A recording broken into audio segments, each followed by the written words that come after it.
नमस्कार, capital TV देख रहे हैं आप। मैं हूं आपके साथ पूजा। प्रधानमंत्री नरेंद्र मोदी की अगुवाई वाली मंत्रिपरिषद और बीजेपी संगठन में बड़े फेरबदल की अटकलों को लेकर दिल्ली में राजनीति चरम पर है। इस बीच पीएम मोदी ने राष्ट्रपति से मुलाकात की। आज मोदी कैबिनेट की इंपॉर्टेंट मीटिंग भी हुई। मोदी कैबिनेट में फेरबदल की खबरों को लेकर मीडिया में भी अब चर्चाएं तेजी से चल रही है। पर इस फेरबदल को लेकर सबसे ज्यादा चर्चा उन नेताओं को लेकर है जो हाल के दिनों में विपक्ष छोड़कर बीजेपी के साथ आए हैं। आम आदमी पार्टी, तृणमूल कांग्रेस और उद्धव ठाकरे गुट से आए कुछ सांसदों और नेताओं को बड़ी जिम्मेदारी मिलने की अटकलें तेज है। और अगर ऐसा होता है तो ये सिर्फ कैबिनेट विस्तार नहीं बल्कि विपक्ष को एक और बड़ा राजनीतिक संदेश जाएगा। बताया तो यही जा रहा है कि इस बार आप टीएमसी और उद्धव गुट से आए सांसदों को भी मौका मिल सकता है। तो मोदी कैबिनेट में होने जा रहे बड़े फेरबदल से जुड़ी आज बड़ी जानकारी ही लेकर आए हैं, जिस पर चर्चा के लिए मेरे साथ स्टूडियो में मौजूद हैं कैपिटल टीवी के editor in chief doctor Manish Kumar. Doctor साहब, बहुत बहुत स्वागत है आपका। धन्यवाद। आज क्या कुछ जानकारी लेकर आप आए हैं? देखिए, क्या बदलाव हो सकता है? देखिए, हम लोगों ने सबसे पहले इस खबर को ब्रेक किया कि बहुत बड़े बदलाव होने जा रहे हैं जी। और ये बदलाव इसलिए नहीं कि कोई रूटीन रिशफल है। हाँ। ये दरअसल आगे आने वाले समय में 2029 में और आगे जो चुनाव आने वाले हैं और भारतीय जनता पार्टी का लीडरशिप में किस तरह का एक जनरेशनल चेंज देना है, उस ध्यान से ये किया जा रहा है। मतलब 2024 में जो मंत्रिमंडल का गठन हुआ उससे कहीं ज्यादा इंपॉर्टेंट ये बदलाव है। कैबिनेट की बैठक हुई, जानकारी तो आएगी नहीं कि भाई प्रधानमंत्री मोदी हैं। ऐसा नहीं है कि कांग्रेस की सरकार चल रही है कि कैबिनेट के अंदर बैठक चल रही है और वहां बैठा हुआ कोई मंत्री जो है अपने फेवरेट पत्रकारों को बता दे रहा है और वहां ब्रेकिंग न्यूज चलना शुरू हो जा रहा है। यहां उस तरह से खबरें नहीं आती, लेकिन फिर भी सोर्सेज जो है वो भारतीय जनता पार्टी के अंदर क्या चल रहा है। हमने बताया आपको कि किस तरीके से 3 दिन के ट्रिप पे गए हुए थे नितिन नवीन। हाँ, पंजाब वापस भागे भागे आए। कल रात भर मीटिंग चली, साथ में चड्डा जी भी आए। बताया जा रहा है कि उनका नंबर, उनकी लॉटरी लग गई है। कुछ बड़े दिख भी रहे हैं। हाँ। तो आपने जो इंट्रोडक्शन में कहा उसको थोड़ा सा मैं उसको और एक्सटेंड कर देता हूं।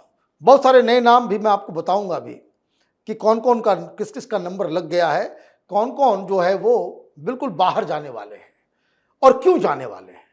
ये जो गठबंधन का एक नया प्रारूप जो दिख रहा है, ये जो मंत्रिमंडल बदला जाएगा, इसमें एनडीए को और ज्यादा मजबूत, एक एनडीए वो तारीख तय हो रही है कि एनडीए की एक बैठक होगी। तो तमाम लीडर्स जो हैं उसमें, क्योंकि जो खबर ये आ रही है कि नायडू साहब की पार्टी, नीतीश कुमार की पार्टी, उसमें भी रीएडजस्ट किया जाएगा। उनमें से भी लोगों को मंत्री पद दिया जाएगा। कुछ और नए लोग जुड़े हैं, जैसे आम आदमी पार्टी से राज्यसभा में लोग आए, पूरी की पूरी पार्टी खत्म हो गई। तो राघव चड्ढा का उसके लिए उनको, और राघव चड्ढा टैलेंटेड आदमी है, इसमें तो डाउट नहीं है। जब तक आम आदमी पार्टी में था तो उल्टी पुल्टी काम किया करता था, अब जो अच्छा काम करेगा ये उम्मीद रखना चाहिए। वहां उसका कोई काम था नहीं, वहां केजरीवाल के पीछे पीछे घूमना पड़ता था। तो वो एक दूसरी चीज, अभी और एक माहौल बन रहा है। जैसे उद्धव ठाकरे गुट से लोग आए। हाँ। अब उद्धव ठाकरे के गुट से आए तो कहां आए? सिंधे गुट में आए। तो सिंधे गुट जो है वो 13 हो गया, तो उनको भी जगह देना है, तो वहां से भी लोग आएंगे। तो वहां तो पारिवारिक पार्टी है तो बेटा आ जाएगा, है ना, श्रीकांत शिंदे जो है वो आ जाएगा। अब अचानक से खबर आ रही है कि हड़बड़ाहट है शरद पवार के सांसदों की भी कि जल्दी जल्दी अब तोड़ो और उधर चलो, कोई मंत्री पद का जो है किसी न किसी को लॉटरी लग जाएगा। तो ये आप देखिए कि पूरा बैलेंस जो है वो बनाया जा रहा है। चाहे वो आम आदमी पार्टी से गुट आया हो, टीएमसी से बताया जा रहा है, टीएमसी से 2 लोगों की बात चल रही है।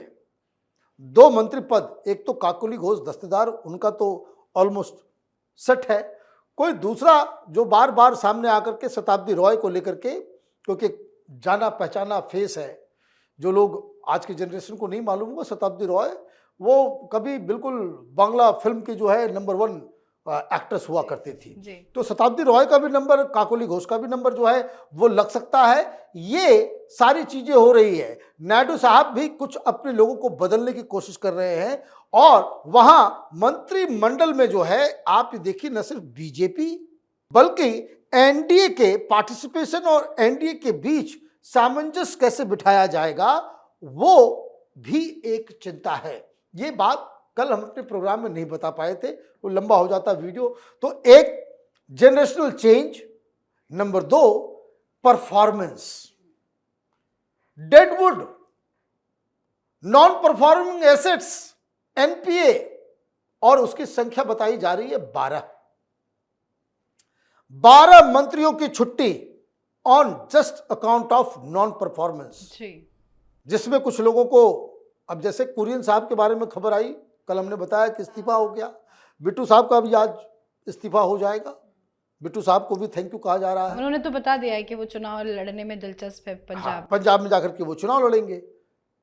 कुरियन साहब को गवर्नर बना करके भेजा जा रहा है। तो आप ये समझिए क्या क्या बदलाव होने जा रहे हैं। 5 गवर्नर बदले जाएंगे, 5 गवर्नर, 5 हटेंगे, 5 नए बनेंगे। तो एक बड़ी खबर ये, 1-2 दिन के अंदर भारतीय जनता पार्टी के नई टीम की घोषणा होगी। मतलब पूरा का पूरा स्ट्रक्चर भारतीय जनता पार्टी का बदलेगा। उसमें जो प्रमुख नाम जो होंगे, जो मंत्रिमंडल से हटके मंत्रिमंडल से हटाए जाएंगे या फिर किसी और लोगों को दिया जाएगा, उसमें 10 प्रमुख, 5 वाइस प्रेसिडेंट और 5 जनरल सेक्रेटरी, ये उसकी घोषणा होगी। ये 1-2 दिन के अंदर ही होगा और ये जब हो जाएगा फिर इसके बाद आपको वैसे ही मालूम चल जाएगा कि जैसे हमने 4-5 लोगों का कल मैंने नाम बताया था, हर्ष मल्होत्रा हो गए, चाहे पंकज चौधरी हो गए, इस तरह के कई सारे नाम जो है वो ऑलरेडी उनको दायित्व दे दिया गया है। संगठन में अलग अलग राज्यों में भेजा जा रहा है। और जो सबसे बड़ी खबर बनकर के आ रही है कि शायद निर्मला सीतारमण को पूरे साउथ इंडिया का इंचार्ज बना करके भेजा जाए और उनकी जगह पे पीयूष गोयल जो है वो वित्त मंत्री बन सकते हैं। ये खबर जो है वो आ रही है क्योंकि बहुत सारी चीजें एक साथ चल रही है। और जब ये 10 लोगों की टीम बन जाएगी, फिर वहां से कौन कौन लोग छूटे, कौन कौन नॉन परफॉर्मिंग लोग हैं, उसको हटाने के बाद नई टीम की घोषणा होगी, फिर नए मंत्री बनाए जाएंगे। और उसमें जो सबसे बड़ी चीज ये है कि प्रधानमंत्री मोदी ऐसे ऐसे चेहरे को, यंग लोगों को मौका देने जा रहे हैं, जो जेंजी आप देखिए, कल भी वो रिपब्लिक टीवी के कार्यक्रम में थे प्रधानमंत्री मोदी और उनका फोकस जो है यूथ के ऊपर है ना। वहाँ वो बता रहे थे कि आजकल का जो जेंजी जो है वो वैभव सूर्यवंशी की तरह बैटिंग करना चाहता है। तो वो देखिए उनके दिमाग में क्या है, उनके दिमाग में यही है कि जो यूथ है with very fresh legs, full of energy, और उनको बस गाइड करने की आवश्यकता है।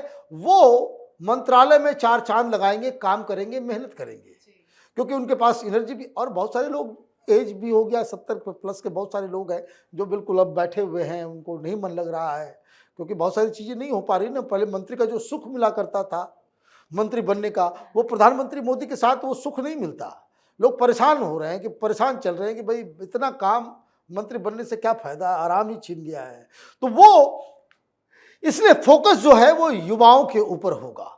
अब मसला वहीं पे आकर के टिक रहा है कि इसके जवाब में विपक्ष की तैयारी क्या है। जो आज कहते हैं ना, जिसे मैं बार बार कहता हूं कि अगले 20 साल तक बीजेपी जो है वो अपना रास्ता बना रही है। रास्ता इसलिए बन रहा है क्योंकि आप जैसे जैसे लोगों को इंडक्ट करेंगे, वैसे वैसे जो है युवाओं को वो एक्सपीरियंस के साथ, उस आप 5 लेकर के आओगे, आप 10 लेकर के आओगे, 2 उसमें कायदे का निकल गया लीडर, वो सफिशिएंट है भाई। 2 आदमी मिलकर के देश चला रहे हैं ना भाई। 2 आदमी, पहले भी बीजेपी में 2 ही आदमी मिलकर चलाते थे, अटल जी, आडवाणी जी यही चलाते थे। तो ये जो कॉम्बिनेशन है, वो कॉम्बिनेशन मिल जाने के बाद वैसे भी जो है वो पार्टी भी सही तरीके से चलती है, सरकार भी सही तरीके से चलता है, कैंपेन भी सही तरीके से चलता है। तो ये पूरा का पूरा सिस्टम जो है वो उस हिसाब से आगे बढ़ने जा रहा है। अब बहुत सारे नाम हैं जिसके बारे में कल हमने प्रोग्राम किया, बहुत सारे लोगों ने पूछा। स्मृति ईरानी के बारे में पूछा, she is coming back most probably, क्योंकि उन्होंने बंगाल में बड़ा अच्छा काम किया, इसलिए उनको अवार्ड दिया जा रहा है।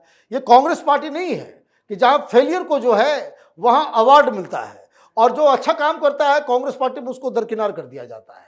जो कोई भी चुनाव जितवा देगा उसको साइड में कर दिया जाता है, इसलिए लोग पार्टी छोड़ के जाते हैं। अब एक बड़ा सवाल जो बहुत सारे लोग पूछना चाह रहे थे कि धर्मेंद्र प्रधान का क्या होगा, कुछ नहीं होने जा रहा, कुछ नहीं होने जा रहा है। वो मंत्री पद से इस्तीफा न उनका होगा न उनको हटाया जाएगा। उसके कई सारे कारण हैं।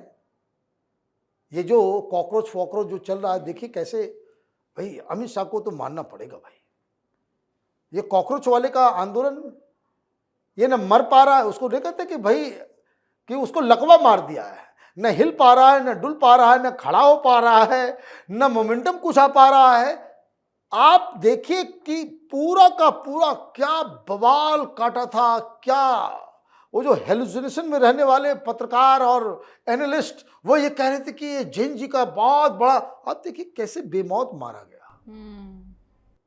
मैंने वैसे जो ना बच्चे खेलते हैं ना सांप से, कि पहले मार देते हैं उसके बाद फिर हल्का हल्का दम रहता है तो उसको ऐसे से छेड़ते रहते हैं, यही हाल कर दिया है। ये राहुल गांधी कहाँ भाई बोल रहे थे जैन जी का प्रोटेस्ट करेंगे, देश भर में जैन जी को निकालेंगे, एक कोटा के बाद फिर कोई प्रोग्राम को ऐसा सिग्निफिकेंट नजर आया? डेड। जैन जी का इस्तेमाल कैसे होता है ये इस कैबिनेट रिसफल में उसे पूरा देश देखेगा। जी, बहुत बहुत धन्यवाद सर समझाने के लिए। धन्यवाद। तो मोदी सरकार के कुछ मंत्रियों की छुट्टी हो सकती है, कुछ विभागों में बड़े बदलाव हो सकते हैं और कई नए चेहरों को मौका मिल सकता है।